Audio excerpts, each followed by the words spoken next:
ইমাম হাসেন হোসেন কান্দিয়া বলে, ও গো নানা উঠো না, একবার ওইটা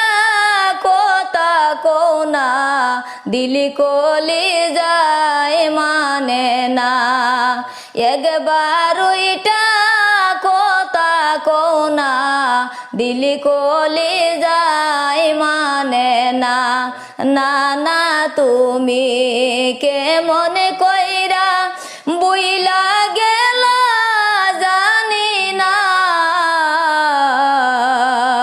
তোমার কথা